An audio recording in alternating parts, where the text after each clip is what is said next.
Ron Fino is the son of a mafia don and spent his life infiltrating criminal organizations for the FBI. I had graduated from high school, and like other children, I had to get to work to make a living. My father brought me to Freddie Rondaccio. Freddie was the underboss to Magadino at the time, and Freddie arranged for me to become a member of the Labor's Local 210. And then I started realizing how powerful the mob was and how they controlled labor unions in the Western New York area. Trump clearly had very, very few alternatives to dealing with the mob and getting his projects built. You could say he couldn't have gotten his projects built without the mob. That's the way it was in New York at that time. Have you ever knowingly done business with what I like to call organized crime? I have met on occasion a few of those people. They happen to be very nice people.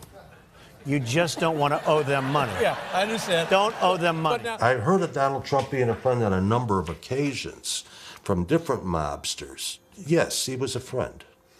Trump was hip deep in mobsters. He even said during a panel discussion once years ago that he didn't want cameras filming him in his office because mobsters came into his office and they didn't want any damn cameras around. In the early 80s, Walter Stowe, a colleague of Myron from the New York office, working on organized crime, became very close to Donald Trump. During the time you and I were in the New York office, there were so many major cases going on that you weren't intimidated by taking on big cases. It was fun. We ready? Yeah. Yeah. Walter Stowe ran a high-level informant, Dan Sullivan. Dan was a Trump advisor and his go-between with the mafia. I was in touch with Sullivan on a pretty regular basis, and periodically he would introduce me to people who the FBI might have an interest in. He said, there's a guy I want you to meet in town. He's a developer. His name is Donald Trump. Sullivan explained that Trump was thinking about getting involved in the casino industry in Atlantic City, and that he, Sullivan, thought it would be a good idea if Trump had contact with the FBI. So I agreed to meet with Trump, and FBI organized crime supervisor named Damon Taylor and myself met with Dan Sullivan and now President Trump in his office, and we talked to him about his plans on getting involved in Atlantic City in the casino industry. And in my recollection of the meeting is both Damon and I said, you really need to be careful if you're going to get involved down there.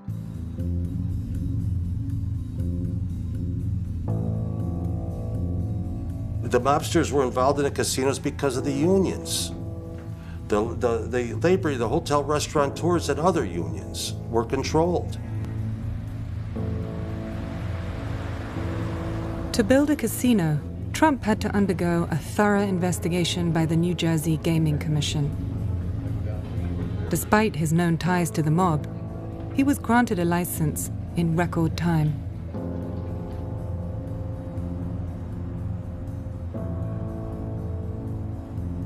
We sort of suggested to him that if he decided to get involved in the casino industry, it might not be a bad idea for the FBI to put an undercover operation in the casino. That way we could perhaps see whether any organized crime activities were going on the periphery of the casino.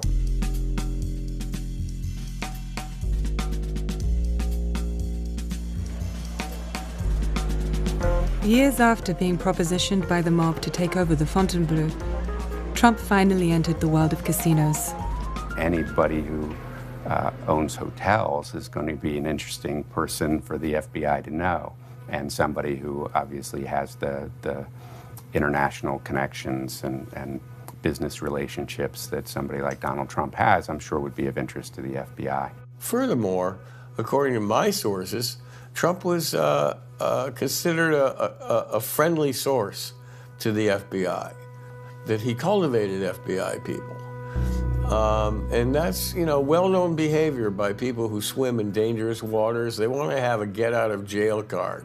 And that get-out-of-jail card is having friendships or being a good source for the FBI. I had occasion to meet with Trump on strictly personal matters. He called me a couple of times. I had lunch with him. At one point in time, he took me to lunch at 21 in New York. We talked about the possibility of me going to work for him. He got the feeling through our conversations of how dedicated I was to the FBI, and at a point in time he said, you know what, you probably are better served to stay in the FBI, and we'll just, we'll remain friends. And pretty much that's what happened. We weren't close friends, but periodically throughout my FBI career I might get a call from President Trump having to do with really not much of anything.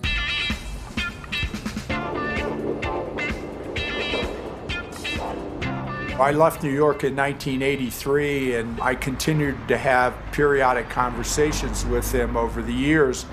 But it's likely that, people like Jimmy Kallstrom, for example, might have had a similar relationship with Trump at the time, and he might have felt like if he got pressure from mob guys on construction project that he could contact the FBI. James Kallstrom was from this point on Trump's man in the New York office. Trump would cultivate this relationship. Kallstrom is a difficult man to reach. Myron eventually made contact with him, isolated in his Connecticut home. Hey, Jim. Can you see me? We do see you. We had to build a whole series of capabilities that were not existent. I was involved in that very thing, in upgrading the technical capabilities and building from scratch the surveillance capabilities. And we went from virtually nothing to 12 surveillance squads in the New York office. We were incredibly successful. Kallstrom was one of the most powerful men in New York, supervising all the major investigations for over 2 decades. The location of the United Nations there, an international city, high-level crime, expanded Kallstrom's responsibility to virtually every building, every apartment building, every commercial building in Manhattan. That gave Kallstrom a unique and broad responsibility that no other agent in the FBI anywhere else would have had. In the last 4, 5, 6 years, there have been more convictions, more imprisonments, and more damage done to the structure of organized crime in America than ever before in our history. The mafia was soon forced into retreat by Rudy Giuliani, U.S. Attorney for the Southern District of New York, from 1983 until 1989.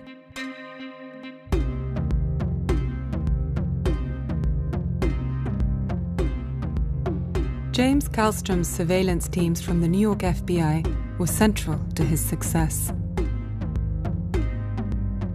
They brought down John Gotti, the local mafia boss, who was eventually convicted through the betrayal of his lieutenant Sammy Gravano. Gravano famously mused about his power over Donald Trump. I literally marvel at the sight of Manhattan when I see it because I controlled it.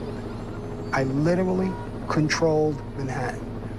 I think of Donald Trump and everybody else who couldn't build a building if I didn't want him to build it. Trump Tower was from its inception inhabited by organized crime figures.